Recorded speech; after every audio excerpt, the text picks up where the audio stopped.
Muito boa tarde a todos.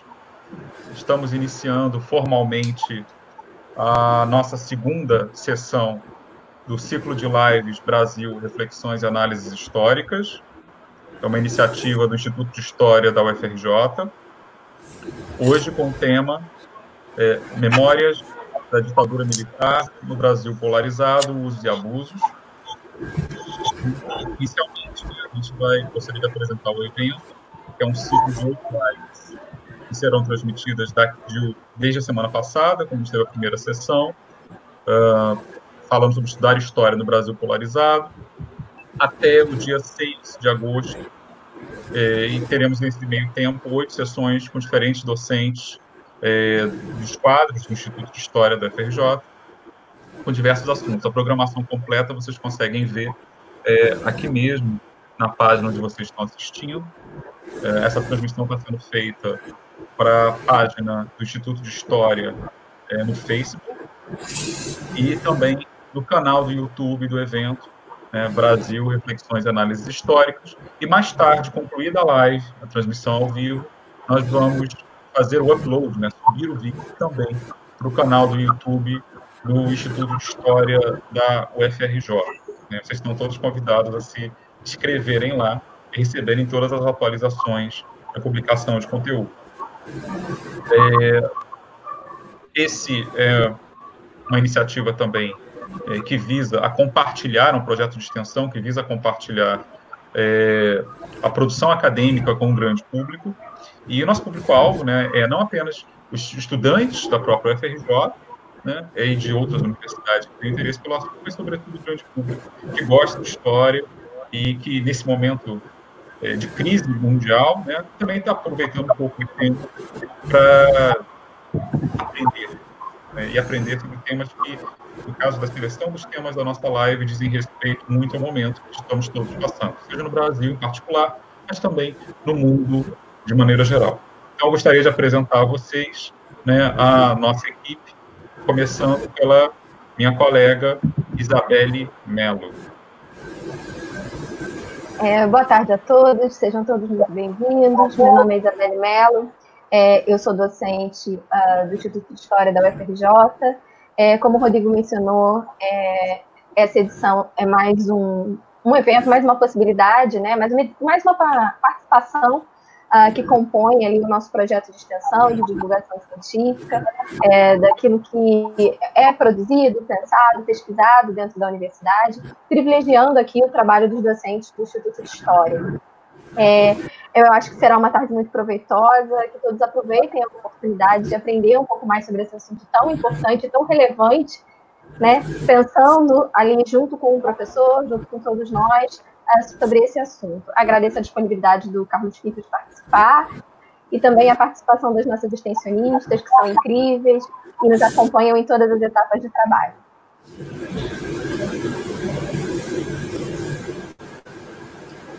Obrigado, Belle. Agora eu vou apresentar a nossa extensionista, um dos nossos braços e mãos e olhos aqui, a Ana Clara. Boa tarde, gente. Eu sou a Ana Clara, sou aluna do Instituto de História, estou no 6º período, tenho 20 anos e sou monitora de História da América Contemporânea no Instituto de História também.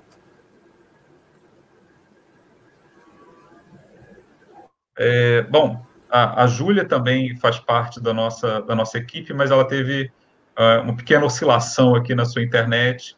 A gente a reencontra daqui a pouco, Então, eu vou aproveitar para apresentar o nosso convidado de hoje. É com grande satisfação que eu introduzo a vocês o nosso colega, professor Carlos Fico, professor titular de História do Brasil da UFRJ, e também uma referência nacional nas pesquisas sobre a ditadura militar do ciclo de 1964.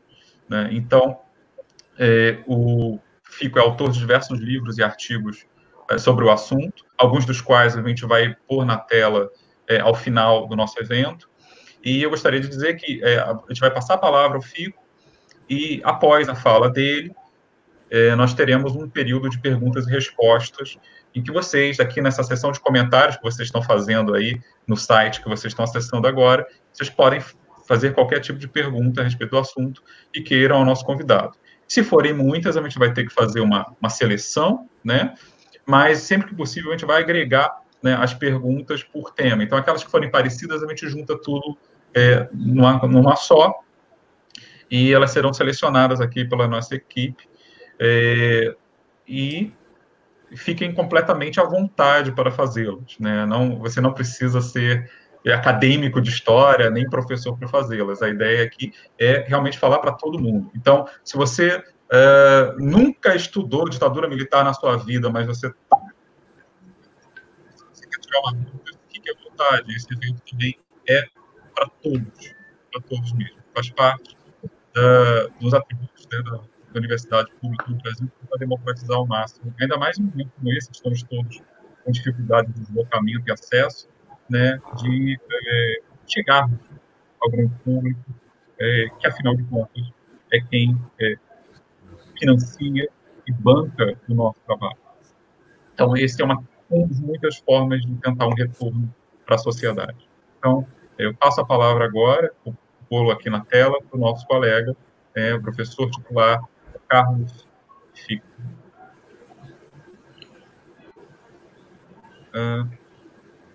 Meninas, só um instantinho.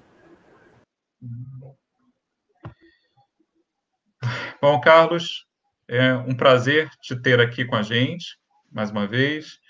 E gostaria, antes de te dar a palavra, né, só de explicar que não é por acaso que a gente te chamou, já na segunda sessão, porque, como o título da nossa exposição já sugere, né, esse é um daqueles momentos em que o passado próximo meio que se faz muito mais presente do que o convencional, né, em que a questão da ditadura militar está sendo colocada de novo na pauta do dia, na imprensa, nos comentários, nos temores de muitos de nós.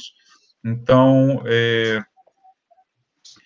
a gente chamou justamente para dar um esclarecimento para a gente sobre algumas dessas questões, e sobre o que tudo isso significa ou pode significar. Então, como é um tema do História super presente, né, eu creio que a urgência do assunto aumenta ainda mais, né? Não gostaria de dizer isso, né, se tratando de história de regime autoritário, e de fazer que a coisa está tão próxima ou mais quente do que costumava ter assim, mas, enfim, entender isso também é parte, né, da nossa tarefa e do fardo de viver. Ver a história tão próxima, né, diante dos nossos olhos.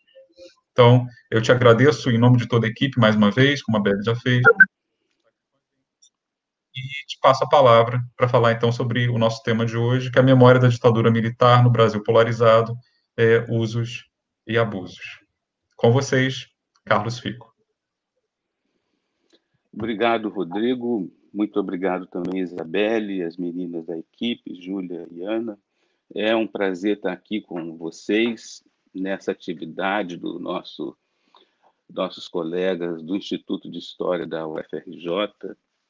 Acho uma iniciativa muito interessante para conversarmos diretamente com o público de estudantes, professores e não especialistas da área de História, de maneira que realmente, como o Rodrigo falou, um tema muito presente, né? Porque nós falamos tanto sobre a ditadura militar, hoje em dia, para além do campo das pesquisas históricas, esse tema se tornou muito cotidiano, né? E é sobre isso que a gente vai falar. Mas antes eu queria mencionar para vocês um aspecto que diz respeito ao tema geral, ao próprio título da nossa conversa. A questão da possibilidade de haver abusos de memória. Será que isso é uma coisa possível? A memória, ela é sempre um campo de disputas, né? Então, não só aqui no Brasil, como em muitos outros países, inclusive países latino-americanos que viveram também ditaduras militares, essa recepção do passado, essa memória sobre o passado, sobretudo desses eventos traumáticos, é sempre objeto de disputas, de considerações antagônicas, de tentativa de se estabelecer como verdade uma determinada versão ou interpretação. Então, para o historiador, é muito importante estabelecer um pouco essa distinção entre a disputa de memórias, que é alguma coisa relativamente corriqueira. Vocês pensem, por exemplo, países como a Alemanha, que viveu o nazismo, ou a África do Sul, que viveu o apartheid, né? Como essas sociedades, hoje em dia, elaboram suas memórias sobre esses eventos traumáticos. Então, a conflitividade, a disputa de memória é uma coisa comum e não deve nos assustar, vamos dizer assim, nem nos surpreender, né?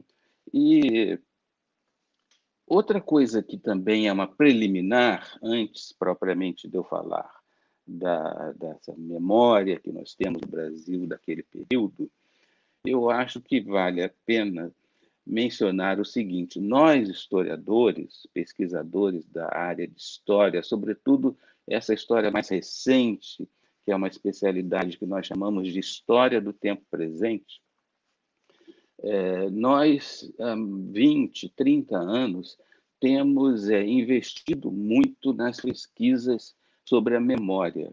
Então, a memória aí se torna um objeto da nossa análise, algo que nós analisamos, e isso se deu, nesses últimos 20, 30 anos, num contexto em que as sociedades valorizaram bastante a questão da memória em relação, inclusive, a projetos de identidade social, projetos identitários, ou seja, não deixar que passem brancas nuvens, não deixar que se esqueça algum evento, algum episódio, algum grupo social, porventura, focalizado nessas reflexões. Então, eu diria até essa supervalorização ou essa overdose de reflexões e de preocupação com a preservação da memória, ela é alguma coisa que também se verificou nesses últimos 20, 30 anos, em paralelo com o crescimento da pesquisa histórica que tem por objeto a memória. E essa overdose de memória, ou seja, a preocupação talvez exacerbada com a preservação de determinados eventos, grupos ou processos históricos, ela realmente chegou a patamares, às vezes, assim, um pouco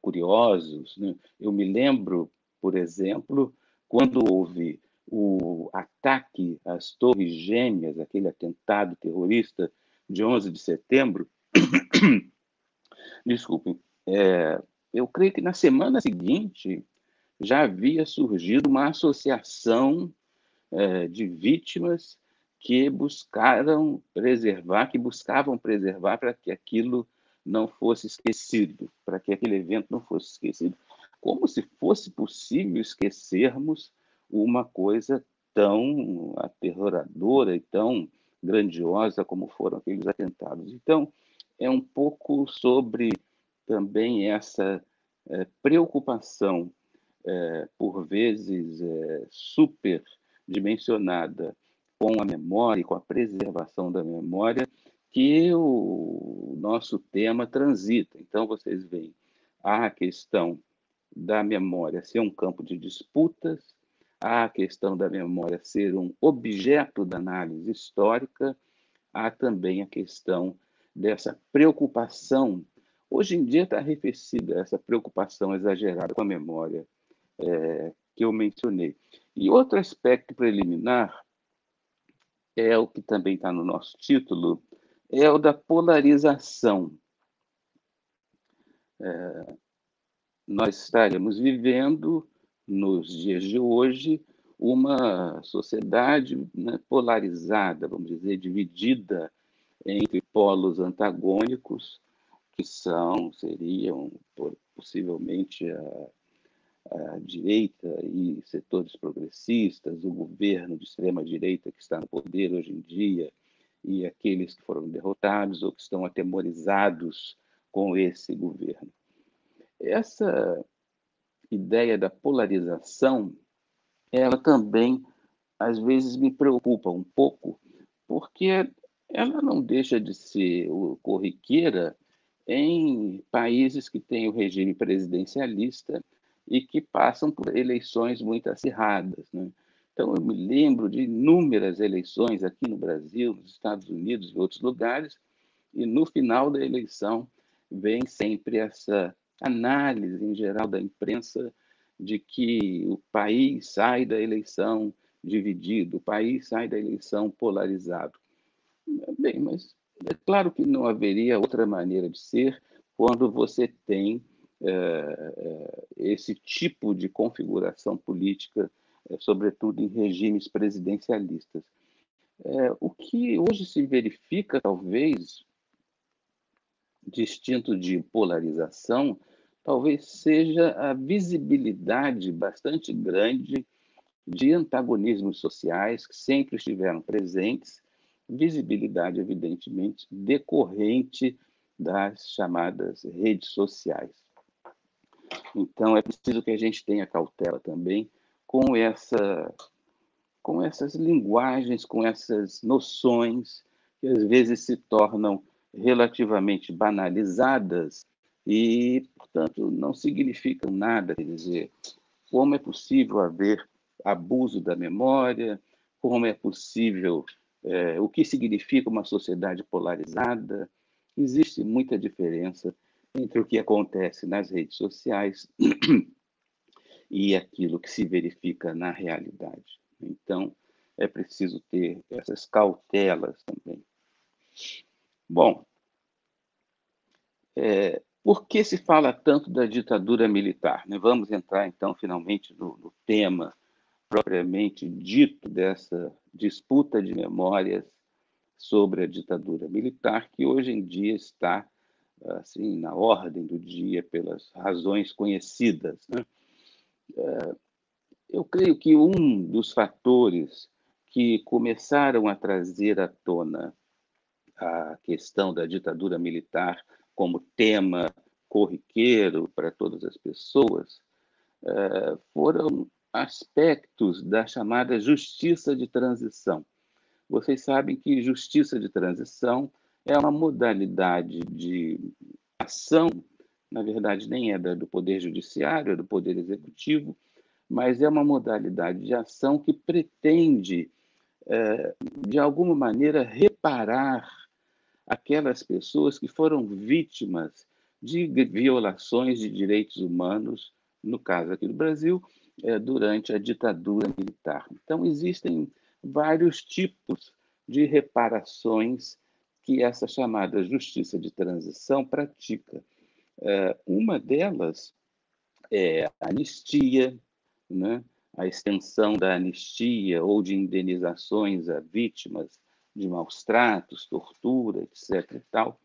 Outra delas é a Comissão da Verdade, como nós tivemos aqui no Brasil, né, que busca estabelecer supostamente a verdade factual sobre o que aconteceu no passado, como uma forma de dar satisfação à sociedade sobre aquelas violações de direitos humanos. E há também outras formas de justiça de transição, outros mecanismos dessa chamada justiça de transição, como, por exemplo, justamente a questão da memória, né? A construção de uma memória valorizadora, por exemplo, no caso do Brasil, daquelas pessoas que resistiram à ditadura, que lutaram em favor da democracia, né? Vocês sabem que a justiça de transição, comumente, ela acontece logo na sequência do processo histórico em pauta, logo depois do fim da ditadura, no caso da África do Sul, logo depois do apartheid, e assim por diante. No caso do Brasil, demorou muito. O primeiro movimento de justiça de transição só foi acontecer praticamente 10 anos depois do fim da ditadura. A ditadura acabou em 84, 85, e a primeira medida de justiça transicional, de transição, foi a Comissão sobre Mortos e Desaparecidos, criada ainda no governo de Fernando Henrique Cardoso. Era uma comissão só para dar certidão de óbito a quem era tido como desaparecido. Mesmo assim, criou uma celeuma muito grande entre os militares. Fernando Henrique teve dificuldades para implantar essa medida, né? E depois vieram medidas mais amplas da justiça de transição, aí já nos governos do PT. A primeira foi a Comissão da Anistia, que pagava indenizações a vítimas da ditadura militar, e no governo da ex-presidente Dilma Rousseff, a Comissão da Verdade. Essas comissões, elas todas, esse processo de justiça de transição, ele, de alguma maneira, trouxe à tona o tema da ditadura militar, como é óbvio, inclusive porque os militares tiveram dificuldade para aceitar esses processos todos, né? Tanto a Comissão sobre Mortos e Desaparecidos, a da Anistia e a Comissão da Verdade foram meio que arrancadas assim, a contragosto dos setores militares e, portanto, houve reações diversas a esses procedimentos, várias dessas reações críticas, né? Por exemplo, o valor muito elevado das indenizações, a injustiça da Comissão da Verdade não ver os dois lados, que era uma crítica que se fazia à Comissão da Verdade, e assim por diante, né? Então, essa mobilização desses temas, desses assuntos, certamente é uma das razões que explicam a volta não, né? A abordagem cotidiana na imprensa, pelas pessoas comuns, pelos não especialistas, do tema da ditadura militar. Outra coisa que eu também acho que explica essa retomada, esse tema está na ordem do dia, e não apenas isso, mas também a questão da presença política dos militares na cena política brasileira, sobretudo desde o impeachment da Dilma Rousseff, é o tal famoso, hoje em dia famoso, né? Até recentemente só nós especialistas falávamos do artigo 142 da Constituição, o tal artigo que define a competência das Forças Armadas para tratar dos assuntos peculiares das Forças Armadas, mas também lhes atribui, como em quase todas as constituições republicanas brasileiras, a tarefa de eventualmente cuidar da segurança, da ordem da segurança interna. Essa tradição constitucional brasileira, ela se repetiu na Constituição de 1988, nesse artigo 142, conseguiu-se incluir a ressalva na Constituição de 88, que essa atuação na segurança interna, manutenção da ordem da segurança, da lei da ordem, ela se daria por solicitação de um dos poderes, judiciário, legislativo ou executivo. Antes nem havia isso, né? Então, esse artigo, como vocês sabem, ele tem sido mencionado por bolsonaristas e outras pessoas de extrema-direita como, digamos, justificativa ou base, melhor dizendo, para uma intervenção militar, uma coisa completamente despropositada que o Supremo Tribunal Federal recentemente esclareceu inclusive não se sabe bem o que seria um golpe de Estado, se o Bolsonaro já está no poder, enfim, uma coisa completamente sem sentido. Mas não é sobre isso que eu quero falar, se alguém quiser perguntar, depois a gente pode voltar, mas esse artigo 142 foi regulamentado e essa regulamentação é que estabelece essas ações de garantia da lei e da ordem. As famosas, hoje em dia, famosas GLO, Garantia da Lei e da Ordem, que foram muito utilizadas pelo governo Michel Temer. Eu fiz uma quantificação disso e a gente vê que antes do Temer foi usado para eventos internacionais, mas durante o governo Michel Temer, esse recurso aos militares para a garantia da lei e da ordem se tornou uma coisa banalizada. Inclusive, houve uma intervenção federal no Rio de Janeiro, uma intervenção claramente inconstitucional, e, portanto, a presença dos militares, é isso que eu quero, afinal, falar, a presença dos militares na cena política ficou também muito mais visível em função dessas ações de garantia da lei e da ordem abusivamente utilizadas. Uma outra razão para, essa é mais óbvia, para que o tema esteja sendo tão tratado da ditadura militar, é o fato de que o governo de extrema-direita que chegou ao poder por meio do voto aqui no Brasil, ele não contava com um partido de direita organizado expressivo e, portanto, com quadros experimentados.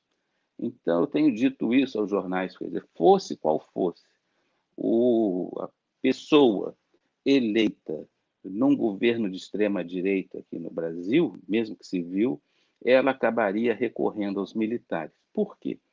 Porque os militares, na ausência de um partido de direita realmente organizado, com quadros expressivos e experiência da gestão pública, os militares são esse setor que expressam de maneira mais efetiva e que contam com quadros organizados essa onda conservadora que atingiu não só o Brasil, mas diversos países do mundo, como todos sabemos, e, portanto, o recurso a esses militares para ocuparem, creio que hoje ocupam 10 ministérios, sem falar em mais de 3 mil militares em postos significativos, de terceiro, segundo escalão, essa quantidade enorme de militares, pela razão que eu estou apontando, ela também explica, obviamente, a preocupação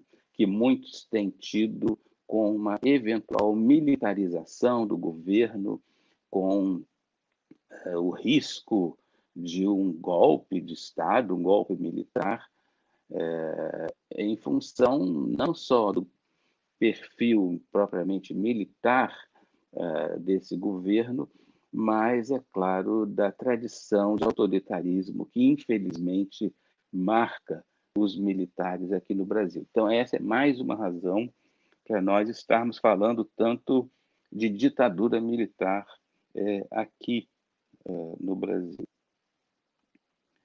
Essa questão da hipótese de golpe hoje em dia, eu fiquei, inclusive, eu comentei outro dia em outra live o quanto eu tenho sido procurado por jornalistas estrangeiros que querem entender, né, afinal, o que está acontecendo aí no Brasil, e todos eles perguntam logo, a primeira pergunta é: vai ter um golpe militar? Vai ter um golpe de Estado? Então, isso me causa muita estranheza, porque realmente esse cenário de um golpe de Estado típico, né, com tanques e soldados e fuzileiros, sei lá o quê, na Praça dos Três Poderes, fechando o Congresso e o Supremo Tribunal Federal, me parece um cenário bastante difícil de acontecer, né? Portanto, isso chama a atenção para algo que é muito curioso, né, para quem estuda história, para quem pesquisa histórica, esse discurso exagerado, né? O discurso que a gente chama de hiperbólico, ou seja, exagerado, ele é, no sentido aqui de que vai ter um golpe, tem um golpe de Estado em curso. Esse é um negócio muito interessante e que eu uso a expressão retórica da iminência. Todas as sociedades consideram que estão vivendo o auge da história, né? E, portanto, que alguma coisa, por exemplo, agora em relação a essa tragédia da pandemia, vocês já devem ter visto centenas de pessoas, dezenas de pessoas refletindo sobre como nós vamos mudar, como nós sairemos diferentes dessa pandemia. E, portanto, a ideia de que a gente está na fronteira de algo grandioso que vai acontecer para o bem ou para o mal é um traço muito característico das sociedades. Eu chamo de retórica da iminência, e não é uma coisa nova, não é uma coisa que não tenha sido observado, né? O historiador Leopold von Ranke, no século XIX, ele justamente para evitar o excesso de supervalorização do presente, ele dizia: todas as épocas estão próximas de Deus, né? No sentido de que todas as épocas são importantes, a nossa não é mais importante, nem mais decisiva, nem todas as coisas fundamentais vão acontecer agora, nesse momento. Então, essa retórica da iminência, ela precisa também ser observada com cautela. Ela é, para o historiador, objeto de análise, né? Mas eu aqui, comentando um pouco a cena política, noto frequentemente que esse exagero, esse discurso hiperbólico, ele guarda relação com esse fenômeno. E, por vezes, isso nos leva a situações um pouco assim heterodoxas, né? Um pouco esquisitas. Eu fui chamado, acho que no ano passado, recentemente, acho que foi no ano passado, para uma audiência na Câmara dos Deputados, porque havia lá um projeto, ou vários projetos, pretendendo criminalizar a apologia da ditadura, ou seja, transformar em crime aquela pessoa que diga: não, a ditadura foi legal, teve crescimento econômico, a gente vivia melhor, algo assim, né? E vocês veem aí como... E eu acho que eu fui chamado porque queriam que eu apoiasse o projeto, não sei bem, ou desse um ponto de vista lá histórico, dizendo que a ditadura realmente foi assim ou foi assado.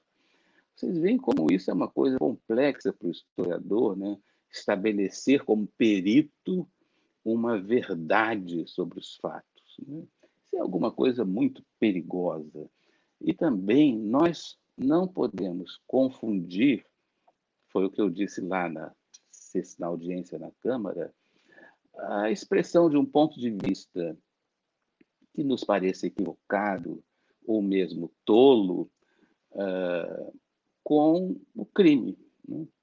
Então, a criminalização de alguma coisa tem de decorrer de um ato substantivo que uma pessoa pratica em discrepância com a lei, e não, evidentemente, uma opinião, por mais que seja uma opinião ou idiota, ou frágil, ou equivocada, ou com a qual nós não concordemos. Então, nesses momentos de conflagração política intensa, em que ocorrem fenômenos como o que eu mencionei, da retórica hiperbólica, da iminência, há sempre o risco das sociedades enveredarem por caminhos obscuros, né? Eu vejo, por exemplo, agora que a Lei de Segurança Nacional tem sido utilizada para buscar se incriminar pessoas. No caso mais recente, é aquela história da charge que um cartunista fez com uma suástica e a cruz vermelha, assim, representando a questão da saúde, e o Bolsonaro ali associado a isso. Então, querem punir esse cartunista com a Lei de Segurança Nacional. Mas houve também, eu agora não estou me lembrando bem, a tentativa de atingir alguém do campo da direita com a Lei de Segurança Nacional.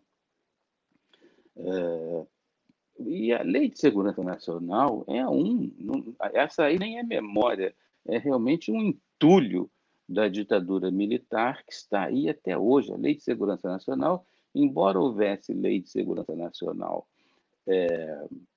antes da ditadura, antes do golpe de 64, o regime militar criou e foi piorando diversas leis de segurança nacional, que até essa última de 83, que está em vigor até hoje, uma aberração, e é uma aberração que qualquer juízo tente punir alguém tendo por base a Lei de Segurança Nacional. Essa legislação era que definia o crime político. Então, se durante o regime militar, a lei, essa última de 83, é mais branda, mas as anteriores, se você dissesse que o presidente é idiota, ou que o presidente é isso, aquilo, enfim, você seria preso, né? Você não podia fazer esse tipo de crítica. Então, a mobilização da legislação de segurança nacional é uma dessas heranças da ditadura que ficaram, né? Antes de mencionar alguns aspectos de memória especificamente, eu queria lembrar esses entulhos, esses passivos, essas coisas que ficaram da época da ditadura e convivemos com elas até hoje, como é o caso dessa abominação que é a Lei de Segurança Nacional. Eu vejo com muita preocupação pessoas utilizando a Lei de Segurança Nacional para o outro, né? Se é para criminalizar o outro, tudo bem. Quando a Lei de Segurança Nacional se volta contra nós, então a gente diz que é lei da ditadura. Se for para punir não sei se é o Flávio Bolsonaro, um desses filhos, ou sei lá quem, que se cogitou usar a Lei de Segurança Nacional, então aí há um certo silêncio. Outra herança da ditadura que está conosco até hoje, talvez seja uma das piores, é a polícia militar. A configuração atual das polícias militares, porque as polícias militares já existiam antes do regime militar, mas durante o regime militar elas passaram a ser controladas por uma instância do então Ministério do Exército e assumiram uma feição de grande violência, até por conta do envolvimento com a repressão política, e esta configuração nova, a ela se associaram aquelas velhas características da violência, como eu já mencionei, mas também da perseguição dos pobres, ou seja, uma polícia toda, e dos negros em especial, uma polícia toda configurada para ser protetora da elite, da propriedade privada, e muito violenta e brutal contra pobres, especialmente negros, e com esta configuração política que eu mencionei. Então, eu tenho dito em entrevistas e em outras coisas assim que o risco institucional que nós corremos não é propriamente um golpe de Estado clássico, mas das polícias militares se rebelarem, como já aconteceu recentemente, e o Brasil foi muito leniente, os governos estaduais e outras autoridades foram muito lenientes com essas rebeliões das polícias militares. E o último aspecto, que ainda é uma fragilidade deixada pela ditadura, é o da proeminência civil. Ou seja, nós não estabelecemos no Brasil uma completa proeminência simbólica do poder civil sobre os militares. Infelizmente, até hoje, como nós temos visto, os militares se consideram superiores aos civis, uma espécie de poder moderador que teria o direito, e aí falam do tal artigo 142, de intervir na sociedade para consertar os problemas, etc. Bom, nós já temos aqui 30 minutos, eu vou concluir em 40 minutos, agora sim mencionando questões sobre memória mais específicas. E a primeira sempre me ocorre quando alguém me pergunta assim, mas, Fico, por que não teve punição dos militares no Brasil como na Argentina? No Brasil, os militares nunca foram julgados e punidos.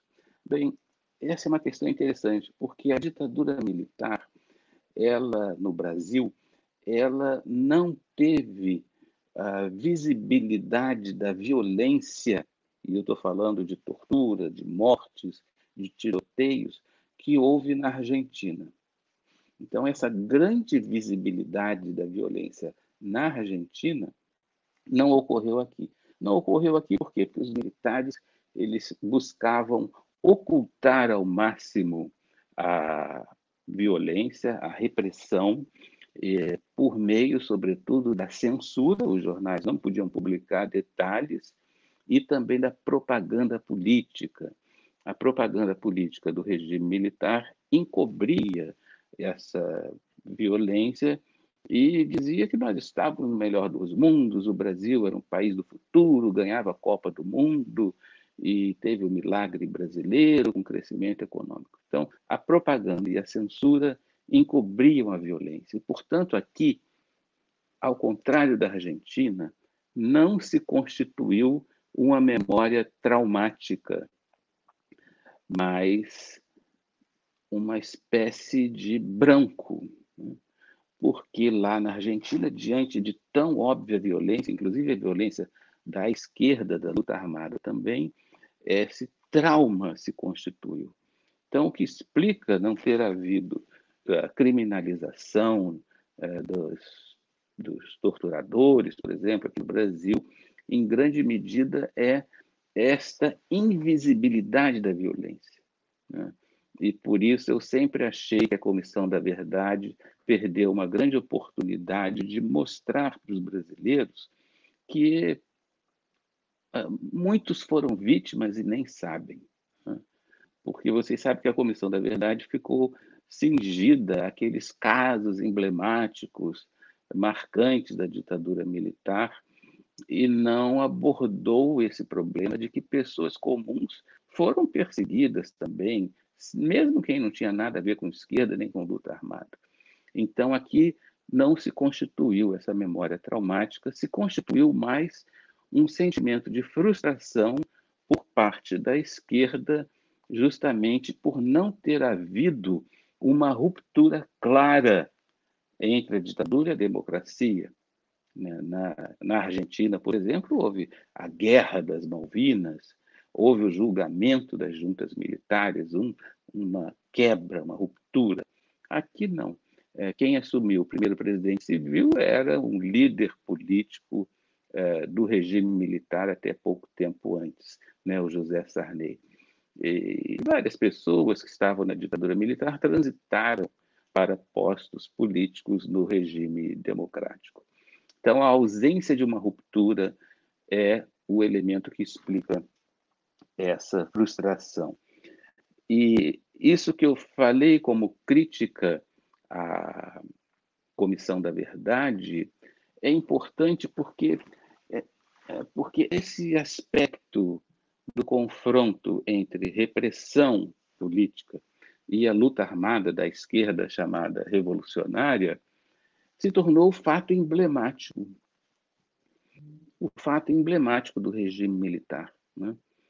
Em qualquer evento que eu fui nesses últimos 30 anos sobre a história da ditadura militar, essa era a questão central, até em termos de imagens. E aí tem um aspecto curioso, porque muita gente associa as imagens da repressão ao movimento estudantil, aos protestos estudantis de 68, com a luta armada, e são coisas completamente diferentes, né?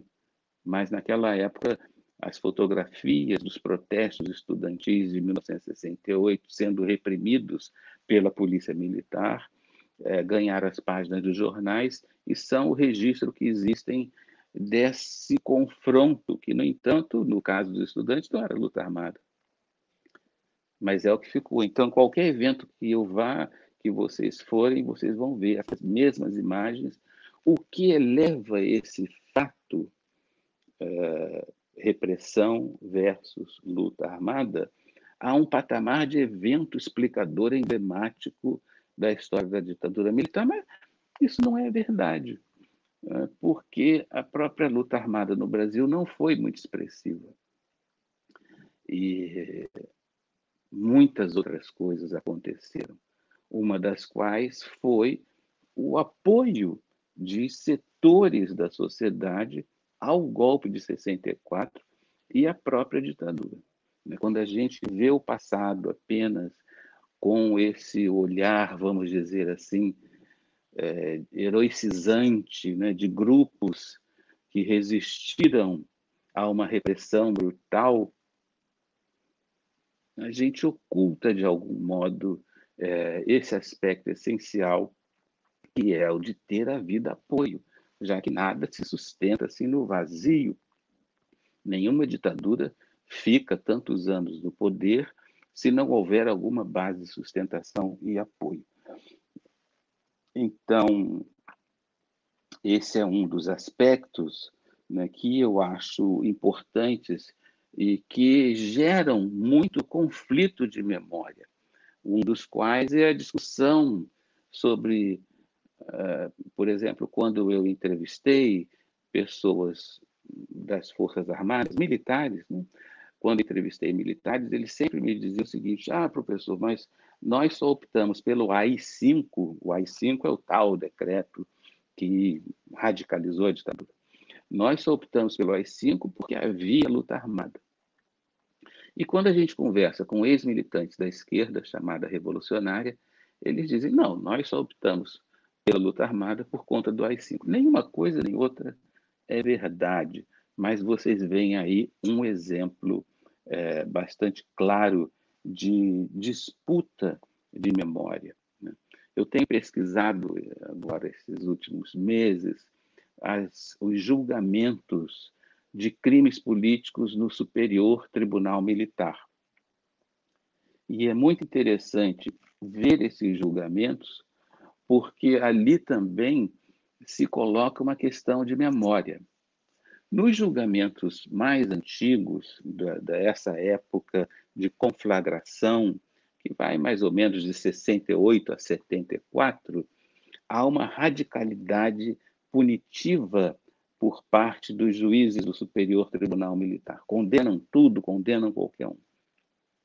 Conforme vai se passando para a fase da transição, da abertura política, os próprios juízes militares do Superior Tribunal Militar falam assim: naquela época, em 1975, 76, por exemplo, se referindo a 69, naquela época estavam todo mundo muito conflagrados, havia violência dos dois lados, e é possível absolver essa pessoa, porque naquela época era um jovem estudante, cheio de sonhos equivocados em relação ao comunismo, mas que hoje já se reintegrou à sociedade, é um engenheiro, ou um médico, que seja, e, portanto, esse discurso de construção de um determinado passado, ele se dá, inclusive, durante a ditadura e no interior do tribunal que julgava crimes políticos.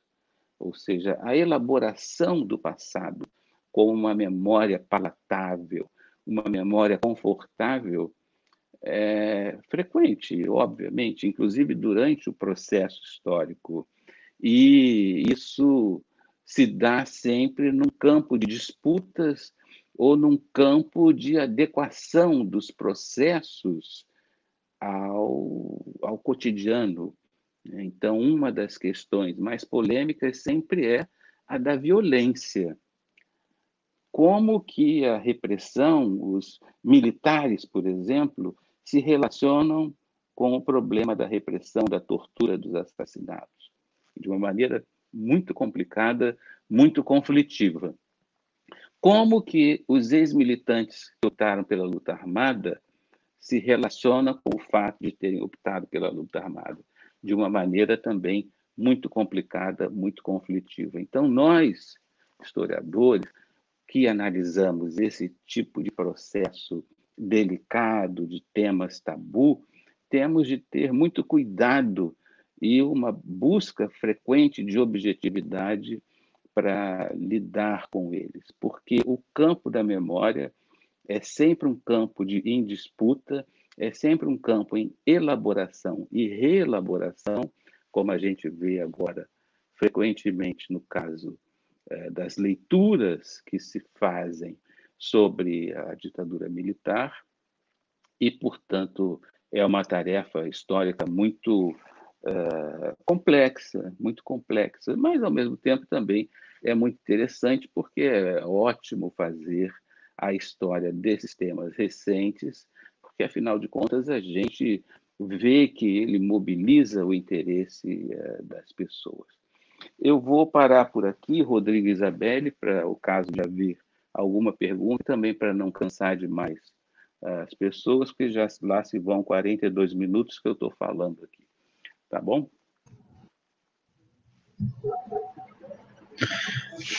Muito obrigado, Carlos. Bom, a gente vai, então, abrir, né, para o nosso bloco de perguntas e respostas.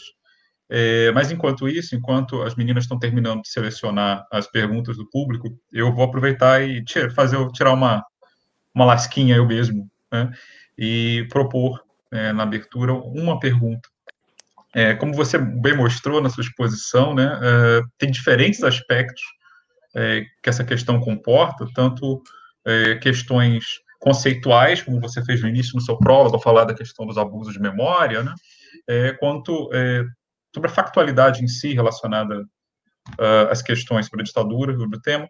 Mas a minha pergunta é o seguinte: o que você acha sobre uma tese, né, uma hipótese que tem sido divulgada na imprensa de um pesquisador da UERJ, o nome dele, sempre esqueço, João César de Castro Rocha, né, que o livro dele ainda vai sair, mas ele já tem aparecido em vários veículos, né, dando entrevistas, etc., que ele tenta abordar essa questão não apenas da memória do militarismo, do legado do regime militar, pelo aspecto ideológico, falando da guerra cultural, né, que é muito propagada em certos meios aí da nova direita brasileira, especialmente ligadas ao Olavo de Carvalho, né, que é taxado como guru do governo Bolsonaro, e que está ligado a uma questão de combate ao comunismo, entre outras coisas, e geralmente se atribui isso a uma influência americana, né, em referência às guerras culturais dos anos 80, 90, entre conservadores e liberals lá nos Estados Unidos, mas que o Chaves, ele diz que, na verdade, se deve a um projeto da ditadura que está ligado a um volume, a um livro chamado de Orville, né, que seria uma espécie de manual de guerra ideológica, né, que alguns aí já chamam de guerra híbrida, né, tem uma série de conceitos que circulam por aí associados a isso, e que estão profundamente relacionados a essa questão de luta contra o inimigo invisível, né, essa coisa do comunismo que se esconde nas menores coisas, né, nos menores movimentos sociais, na educação, na universidade, né, por esse ponto de vista, somos todos comunistas aqui, né, todo mundo com uma foice e um martelo, uma bandeira soviética oculta debaixo da camisa. Então, eu queria perguntar o que você acha disso e do uso que tem sido feito nesse meio tempo, no meio dessa retomada, dessas disputas de memória, desse papel do comunismo, entre aspas, como um inimigo ainda atual a ser combatido a todo custo, né, e usado como fator de mobilização. Eu vou só ajeitar aqui um instantinho, meninas.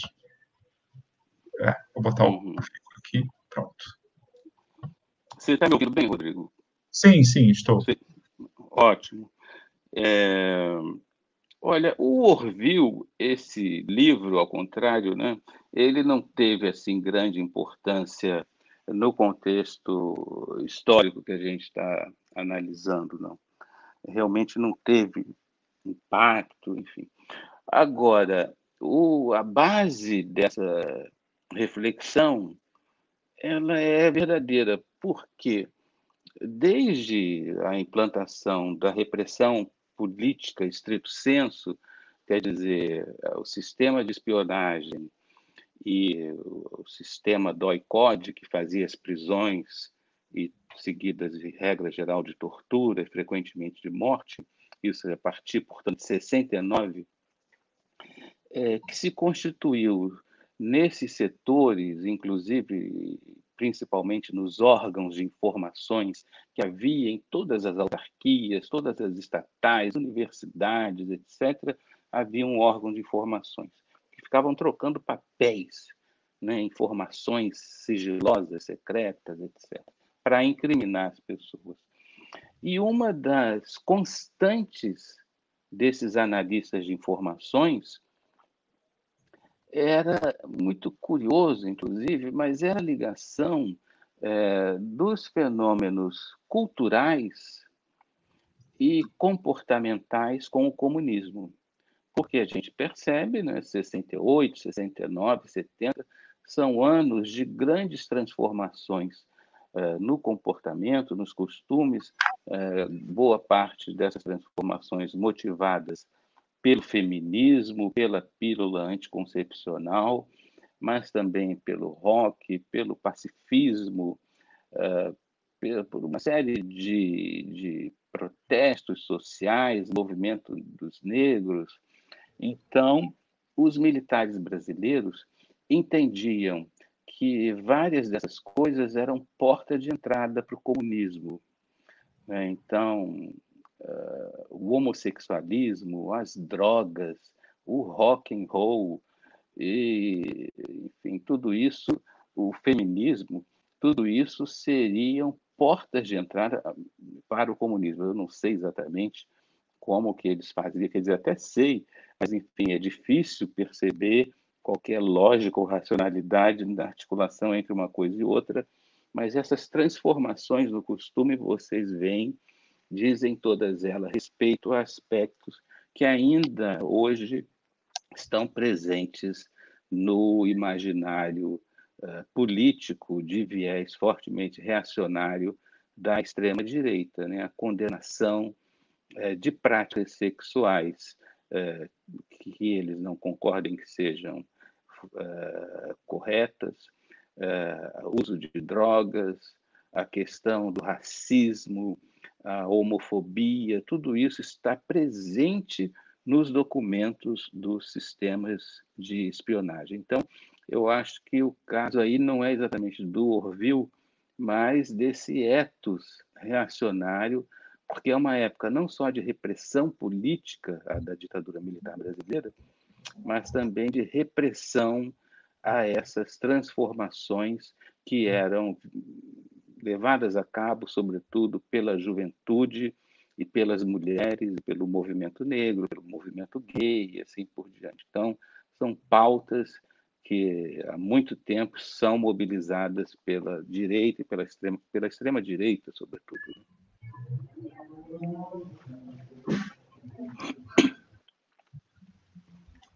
Obrigado, Carlos. Então, agora a gente vai passar as perguntas do público, que vão ser lidas pela nossa Ana, e vão ser o comentário das pessoas vai ser projetado aqui na tela, né? E aí, em seguida, eu ponho o Carlos de novo, o modo solo aqui na tela. Tá bom? Então, com vocês, a nossa Ana Clara. Boa tarde a todos, boa tarde, professor. Vamos à primeira pergunta. Professor, recentemente surgiu uma polêmica em torno de uma fala de Bolsonaro, em que ele menciona o termo tubaína, o que seria, para alguns, uma referência à tortura na ditadura militar. Você já ouviu falar algo a respeito? Será que esse tipo de referência pode ser inserido nessa ideia de abuso da memória a que o título faz referência?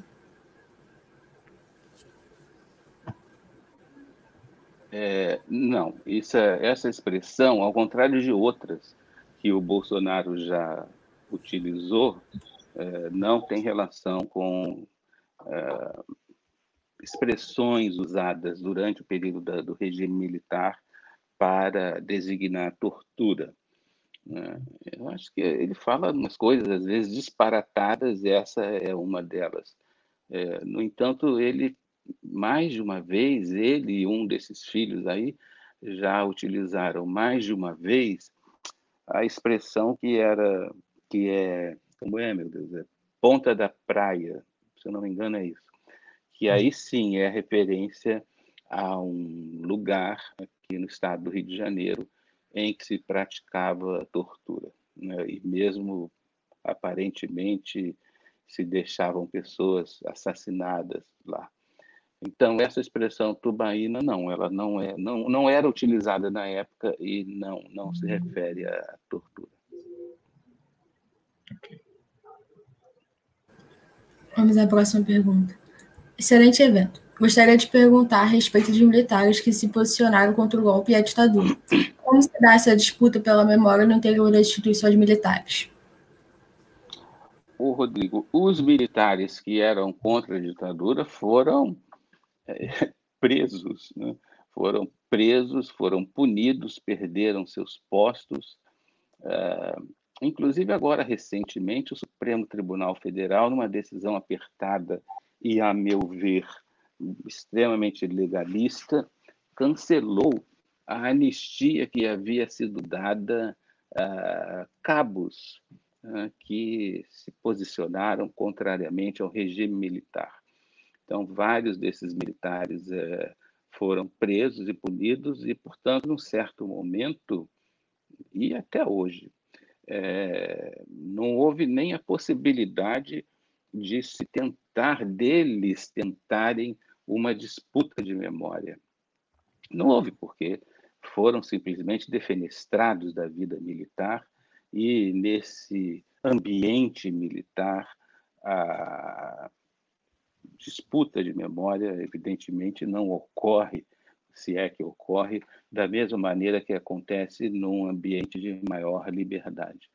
Então, esses militares foram paulatinamente sendo punidos. As primeiras punições do golpe de 64 afetam justamente os militares que eram do período anterior, que apoiavam João Goulart, ou simplesmente que eram democráticos e não concordaram com o golpe. Então, esses militares foram bastante punidos e, inclusive, muitos tiveram grandes dificuldades financeiras, profissionais e também muita dificuldade em obter anistia, porque os militares sempre acharam a pior possibilidade possível da anistia seria a reintegração nas tropas dos militares anteriormente punidos, né?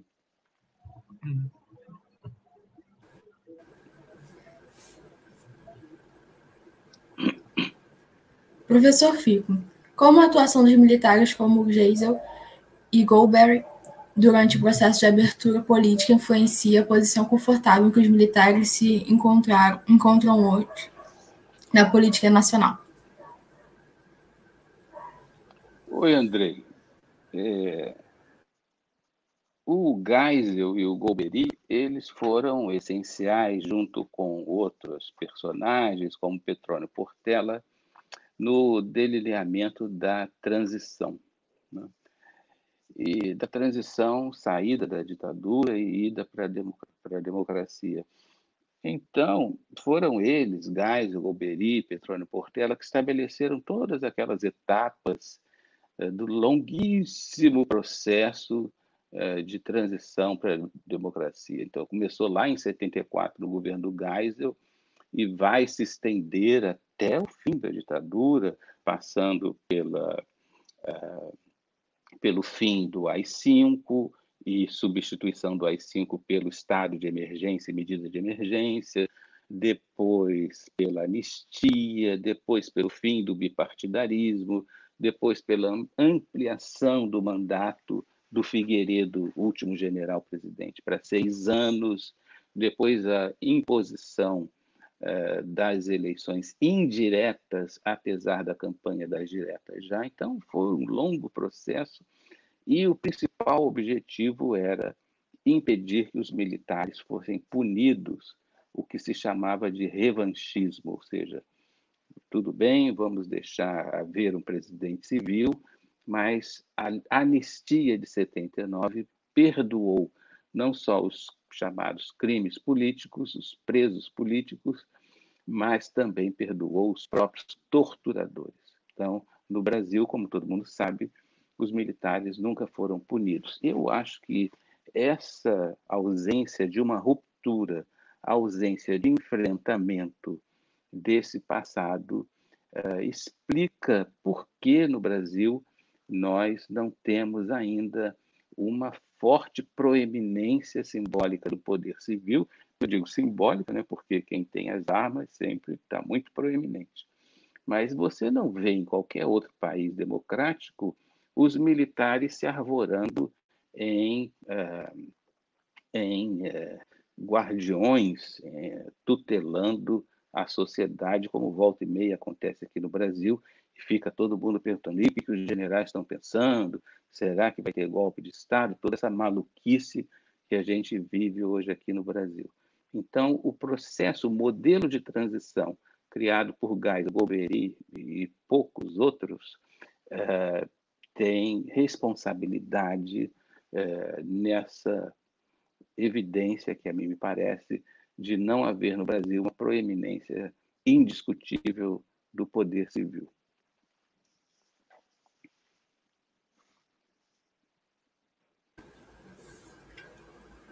Certa parcela da sociedade, em caráter mais extremista, nega todo e qualquer tipo de violência praticada durante a ditadura. O argumento comum é: eu vivi aquela época e sei o que realmente aconteceu. De que modo a disputa pelo papel de testemunho ocular da história por essas pessoas que negam ter existido violência por parte dos militares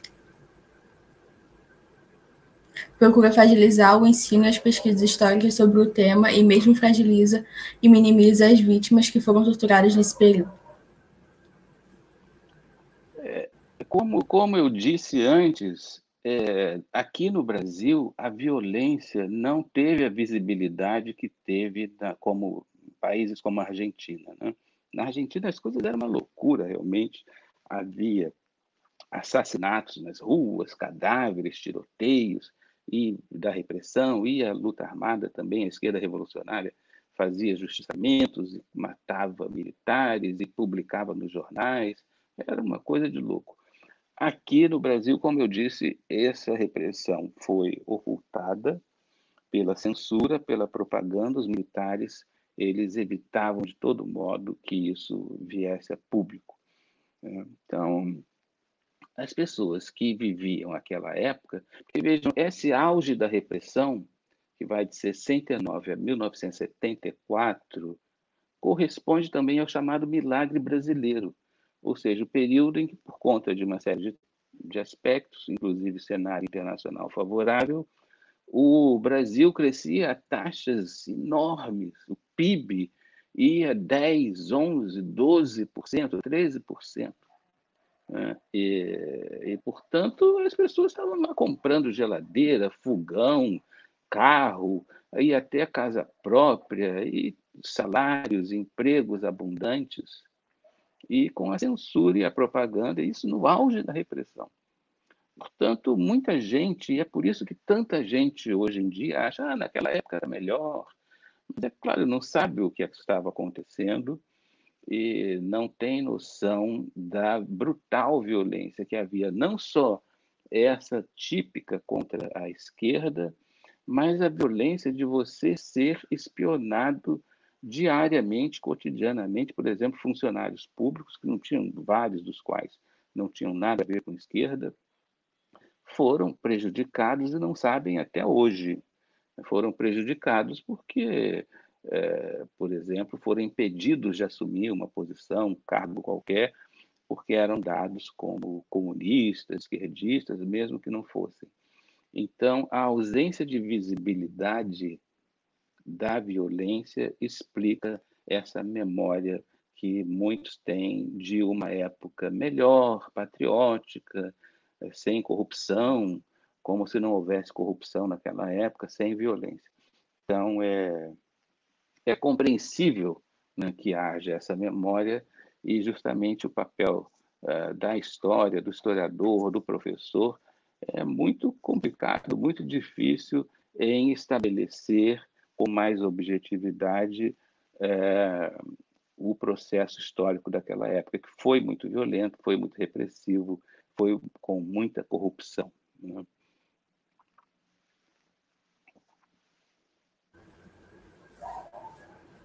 Ana Paula perguntou: o jornal o Globo, em 2013, publicou um editorial como um pedido de desculpas pelo apoio à ditadura. Se tiver, qual é a relação da memória com essa questão? Ana, eu não...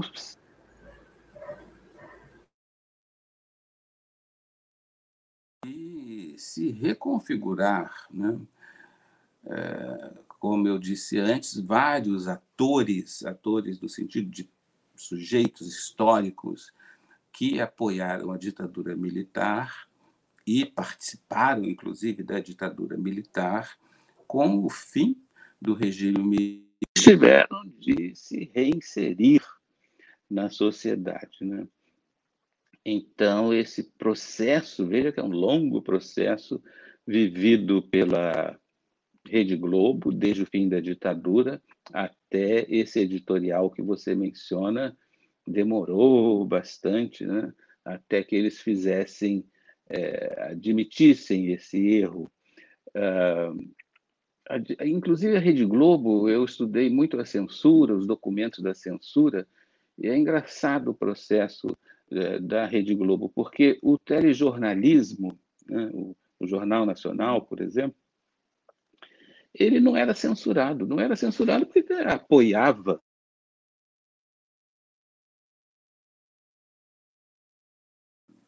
Visto assim como um vovô simpático, ele era um locutor quase que oficial da ditadura, né? E, curiosamente, a parte de entretenimento, as novelas, os programas de auditório, eram muito censurados, né? A questão dos costumes que a gente mencionou antes. Então, veja que era uma coisa meio maluca, né? A Rede Globo, o jornalismo apoiando inteiramente a ditadura, e a Rede Globo, parte de entretenimento, sendo muito prejudicada, inclusive, pela censura, tinha que refazer cenas, todas essas coisas que havia com a censura. De maneira que todo mundo, quando acaba a ditadura, busca explicar como se inseria naquele contexto, sobretudo os setores que apoiaram. É claro que isso, como você menciona, faz parte, sim, dessas disputas de memória que eu mencionei antes. Eu estou tirando esse fone aqui, eu espero que vocês continuem me ouvindo. Vocês estão me ouvindo ainda, Ana? Estamos escutando sim, professor. Tá, é que eu tirei o fonezinho aqui, que ele acho que a bateria acabou, mas eu vou falar direto aqui para o meu equipamento.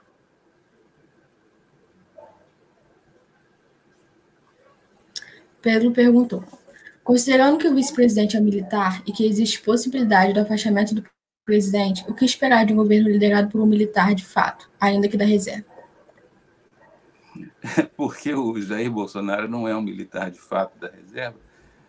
Ele era tenente. Vocês sabem que eu acompanho esse personagem há quase 30 anos, não por prazer, evidentemente, mas por obrigação profissional. E o Jair Bolsonaro teve todo aquele episódio de tentativa de fazer um movimento aparentemente envolvendo bombas e foi julgado pelo Tribunal Militar. E o Ernesto Geisel diz em sua entrevista que ele era um mau militar, né? O Jair Bolsonaro, o atual presidente. Mas, enfim, o Mourão era realmente, até pouco tempo atrás, um general aí com um perfil bastante autoritário e golpista, né? Eu me lembro de uma entrevista dele acho que ainda como candidato, né, durante a campanha eleitoral, falando sobre a hipótese de autogolpe com base no artigo 142 que nós mencionamos, né?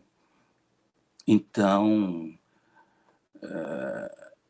o fato da gente estar agora tão preocupado com a presença de militares no governo e desses militares na presidência da República é muito negativo, né, para a percepção da democracia brasileira, no sentido de que é um retrocesso de décadas e décadas e décadas nós termos de nos preocupar com o que pensam, o que fazem, o que farão militares da reserva ou da ativa, porque, afinal de contas, os militares são apenas funcionários públicos fardados que deveriam se submeter silenciosamente ao poder civil, né?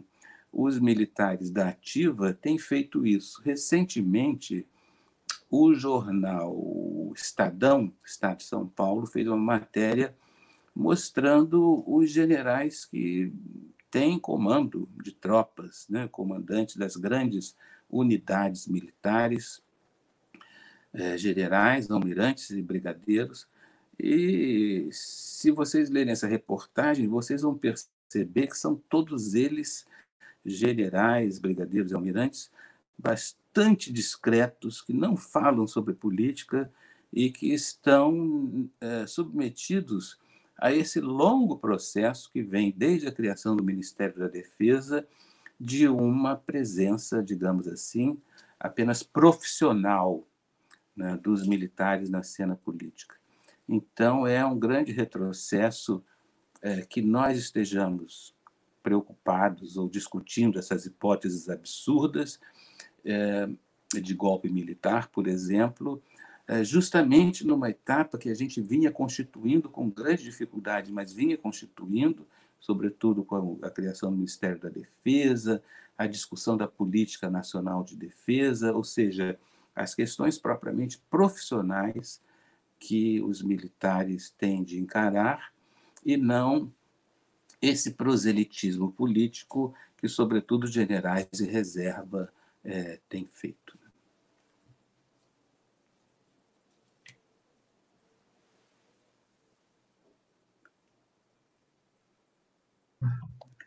Bom, gente, estamos chegando ao fim, então, da nossa sessão de hoje.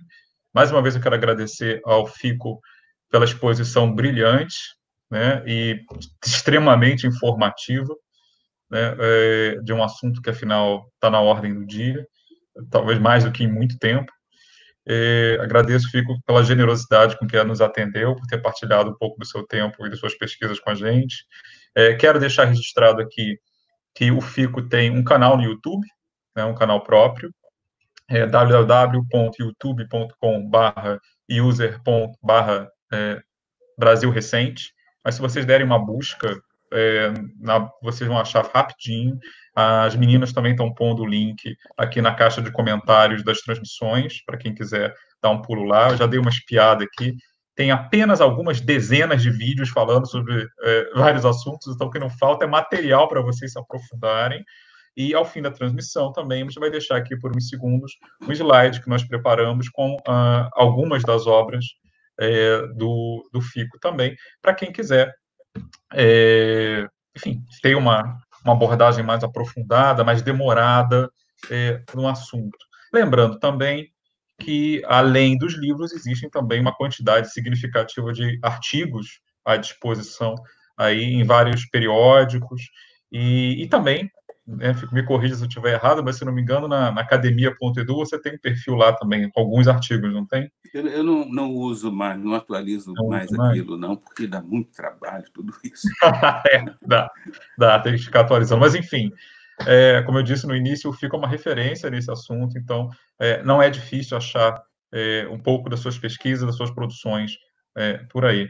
Então, em nome da equipe, né, e do Instituto de História, eu agradeço pelo bate-papo de hoje. Quero lembrar a todos que semana que vem, no mesmo horário, às 5h30 da tarde, nós teremos uma outra referência também com a gente, o professor João Fragoso, que vai tratar do tema desigualdade social e economia, rupturas e continuidades. Então, a gente vai sair do século XX para XXI, vamos retornar um pouco mais agora para a época da colônia e como ela se liga até o nosso presente. Estão todos convidados, peço a todos, inclusive, que divulguem entre os conhecidos, amigos de vocês, que possam ter interesse, para que esse evento não apenas cresça, mas também possa ser, e será, independentemente da pandemia, se Deus quiser, né, o primeiro de uma série. Então, agradecemos a todos, né, vou pôr as meninas aqui na equipe também, e tenham todos uma excelente tarde. Eu vou deixar aqui por uns instantes o slide que a gente preparou, vou compartilhar a tela com vocês, e a gente encerra com ela. Só vou aqui achar. Share screen. Tá aqui. E aí nós temos alguns dos livros do nosso convidado.